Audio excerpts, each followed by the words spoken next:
A very good morning, Team Zimbabwe, and welcome to Africa and Beyond Television Network. And this morning, we are taking a look on the new set of sanctions which were announced on ZANU-PF leaders and their associates. So it's very important for us to critically review every decision which is being made by the United States of America so that we understand what is really going on. So yesterday, we talked about the termination of the executive order sanctions which were placed on Zimbabwe in 2003. And these sanctions were the basis of the formulation of ZIDERA as a policy against the nation of Zimbabwe. So ZIDERA was somehow affecting the people of Zimbabwe because of the nature or because of its nature, its formulation. But with this new set of sanctions which have been placed, these are more explicit and these are more transparent in terms of their implementation. So nobody will say we are finding it difficult to implement these sanctions. That is the major difference which is there. Unlike investments to move their funds freely between Zimbabwe, and some other American companies were scared to actually deal with Zimbabwean people directly. But this review, let us take a look on what they had to say this time around. They say, statement by National Security Council spokesperson Adrian Watson on U.S. sanctions on Zimbabwean individuals and entities. So we need to take a look on these individuals and entities which have been placed and what kind of sanctions are these. They say in Zimbabwe will continue to witness gross abuses of political, economic, and human rights. The targeting of civil society and severe restrictions on political activity has stifled fundamental freedoms, while key actors, including government leaders, have siphoned off public resources for personal gains. These illicit activities support and contribute to a global criminal network of bribery, smuggling, and money laundering that impoverish communities in Zimbabwe, Southern Africa, and other parts of the world. In response to new and continuing corruption and serious human rights abuse, the United States is refocusing and elevating its efforts to hold accountable the individuals and the entities that are responsible for this exploitation. Today, the United States is employing a new set of tools in Zimbabwe, which include the flagship of global Magnitsky sanctions program. To make clear that the egregious behavior of some of the most powerful people and companies in Zimbabwe matches the actions of the worst human rights abusers and corrupt actors globally. Specifically, the Department of the Treasury is designating 3 entities and 11 individuals, including President Emmerson Mnangagwa, Vice President Constantino Chiwenga, Brigadier General retired Walter Tafumanei. So let me highlight, if possible, the people, the key people who are being affected. And businessmen Kwashe Tagwirei, pursuant to Executive Order 13818, which builds upon and implements the Global Magnitsky Human Rights Accountability Act for their involvement in corruption on serious human rights abuse. These designations build on recent U.S. government actions, including pausing U.S. participation in the African Development Bank dialogue and utilizing the Department of State's new visa restriction policy for undermining democracy in Zimbabwe.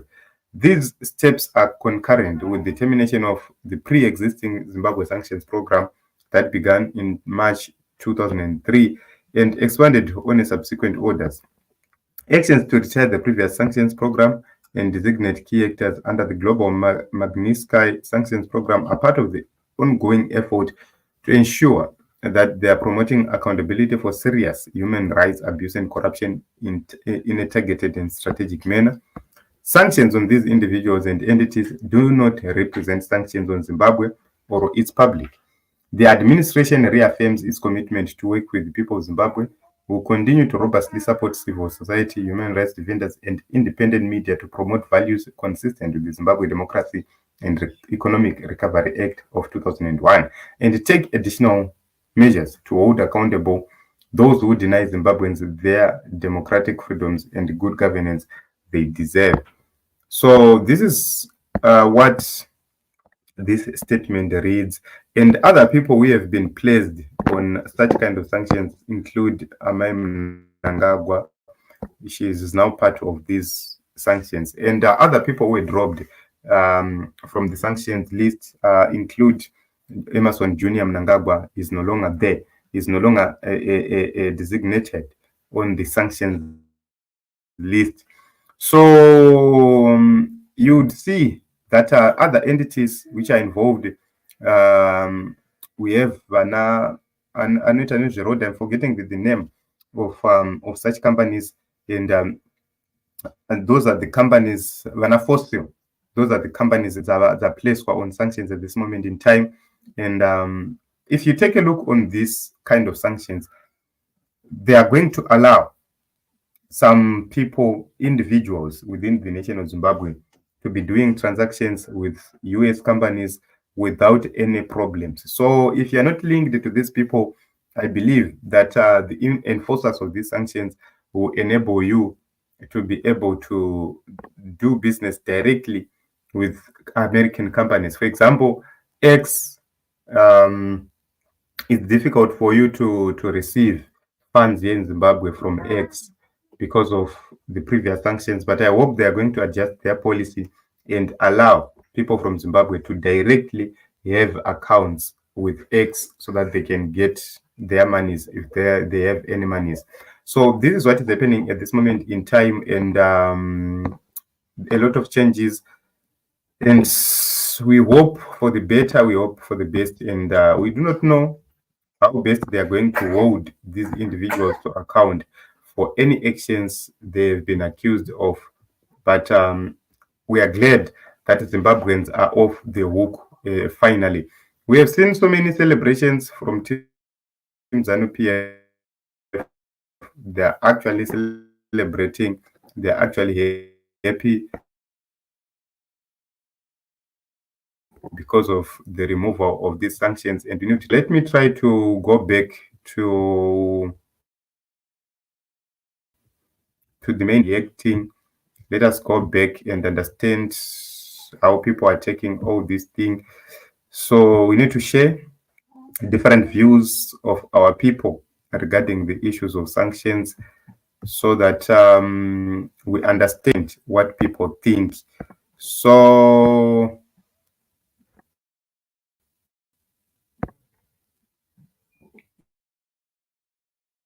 yeah, I'm trying.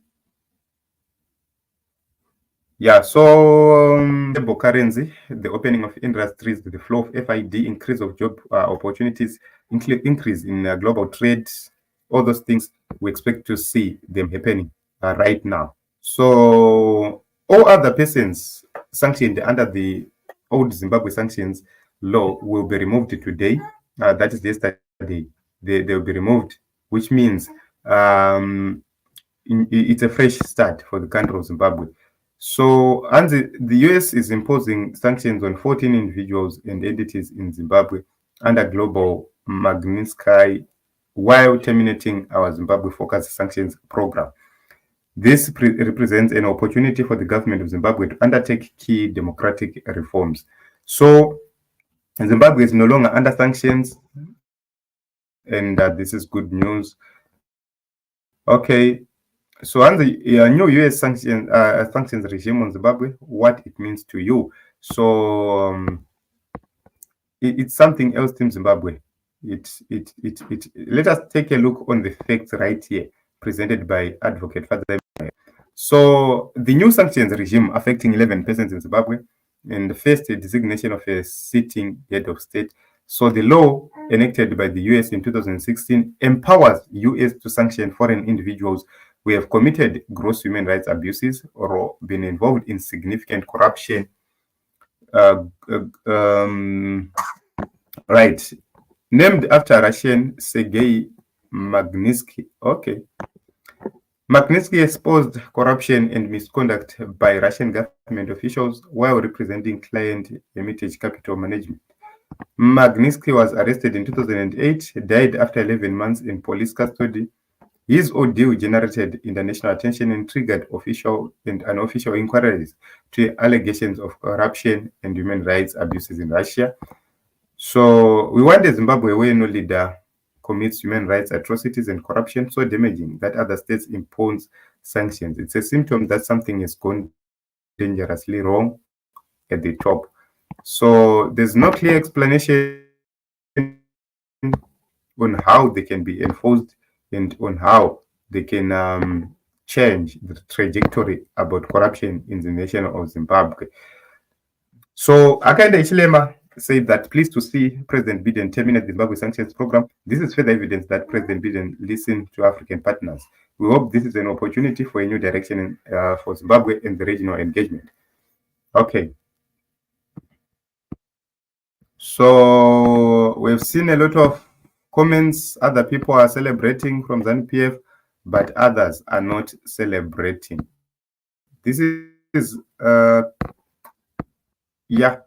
So this is what it is in Zimbabwe. This is what is happening, and we are going to watch and see how these new set of sanctions are going to be implemented.